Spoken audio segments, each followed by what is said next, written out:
Hi, I'm going to give you the information on the plant list numbers 96, 97, and 98. The first one is the Passiflora species. It's a passion vine. I did most of my research on the edible version because I like to eat things. So it has a really pretty alien looking flower, I think. So this is a super showy flower. It has the petals that are underneath here, the fringed corona, which are petal-like structures between the petals and the stamens. Then there's this stalk that is actually the androgynophore, and it supports the male and female parts, so the androecium and the gynoecium.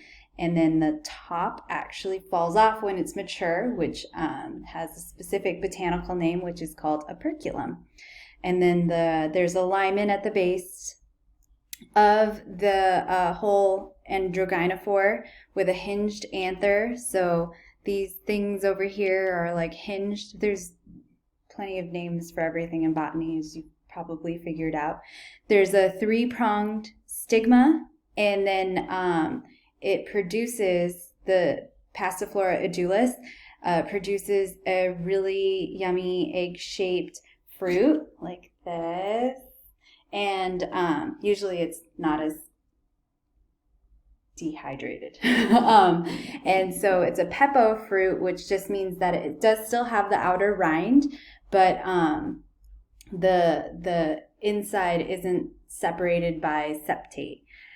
It's evergreen it's an evergreen vine with tendrils. So these little curly dudes are all the tendrils. They will climb onto everything.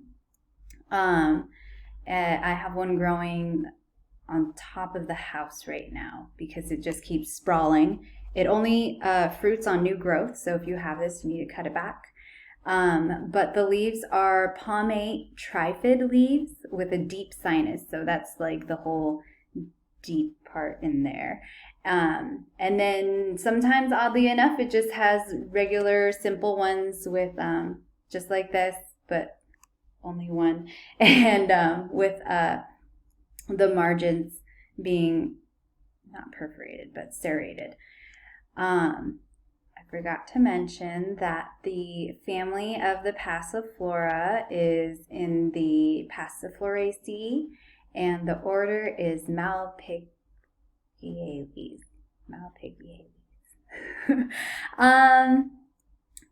It is a vine, so be sure to prune it to promote the flower and the fruit. Super great pollinator for bees. I've seen plenty of bees fly up here and do this. This is the edulis species versus down here I have another one that I see. Sometimes they can have 5 lobes, but this is a different, same but different. And so it has the petals and the corona filament, and but this one has a different fruit. It's actually orange and weird and hollow, and you can't eat anything in it because it's hollow. But I see that one around a lot in the hikes and stuff in random places around here. They can produce 20 to 30 foot tendrils, so just be careful where you're planting it. Make sure you have trellising, or it'll just climb on whatever's out there, like trees. It'll grow in zone 6 to 11 with full sun, well-drained, fertile soil, and lots of water. It's originally from Central and South America, and oh, how ironic. Today is Easter, or at least the day that I'm filming this is on Easter, and the name comes from the flowers representing Christ's crucifixion, which is the 5 stamens. There's 5 of these hinged, the stamens. 5 stamens for his 5 wounds, 3 styles for his 3 nails, and then the white and purple are colors for purity in heaven. So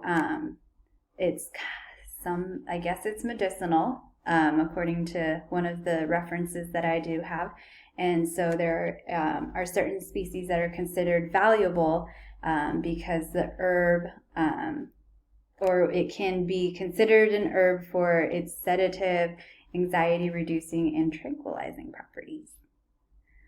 Next, I have, these are like one of my favorite plants, so that's why I picked it. And then I got these others.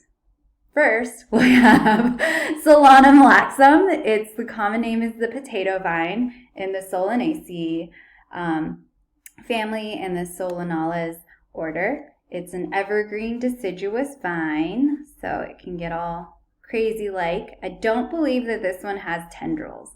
Tendrils are my favorite because they're curly. And they have little flowers that you can kind of see. I'll add another picture, I guess. Oh, here, duh. So they are an evergreen or deciduous vine, I guess, depending on where you live. The leaves can be 1.5 to 3 inches long. The flowers are pure white with that are like 1 inch across, and they grow in inflorescences. So you can see that all of these are in little clusters.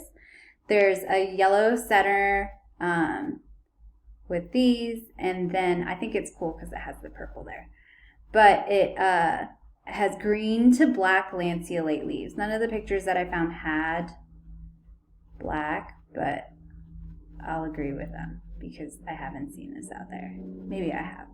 It's a vine. It's a fast growing, and it has a twining habitat, so you still need to trellis it or it'll just crawl over everywhere. It can be grown in zones 8 to 10 in full sun or part shade and water it regularly. A mature size can be up to like 30 feet to 6 feet by 30 feet. So it'll get really big. And it is originated from Brazil. And so like a lot of solanum plants, I like poisonous plants. So Solanaceae is very known for having a lot of poisonous plants, such as datura. But oddly enough, the potato and eggplants and tomatoes are also in this family. But so this is poisonous because of the glycoalkaloids. It's a sugar residue that they contain with variations on how they're connected. It's like a hydroxyl bond and other stuff that maybe we'll go into. But this is why when you store potatoes, which are also in the Solanaceae family, they need to be stored properly. So because when the potatoes turn green, that's when the glycoalkaloids are present, and that gives you a really bad stomachache. So don't eat the potato vine.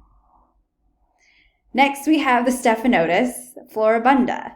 The stephanotis floribunda is commonly known as the Madagascar jasmine. It is in the Asclepiadaceae family and the Gentianalis order. It's evergreen with a white tubular flower, so you can see this tubular flower with a crown with 5 lobes. It's hollow. The way that I was differentiating the other one and this one was that this one had like a hollow kind of center. It's not hollow, but it has like a longer tube, and it doesn't have the anther and the pistil and stuff that you can see. They're viney and they're very fragrant, and they have waxy ovate leaves. So they are commonly used in wedding flowers because of their fragrance. I think, well, this leaf looks pretty. It's variegated. It needs to be grown in rich loamy soil, and it needs humidity. So it's mostly a tropical plant. This one's grown outside because it's near the coast of San Diego somewhere. But generally these are grown as like house plants, and so it gives a nice white flower that smells really nice when it blooms. They can grow up to 20 feet in the wild, and they are from Madagascar. So the stamens, which are deep down inside there, were thought to look like little ears, which is the name for stephanos, is a name for crown, and otis is the name for ear in Greek. And so stephanotis floribunda. And this is a relative to milkweed, which I thought was cool.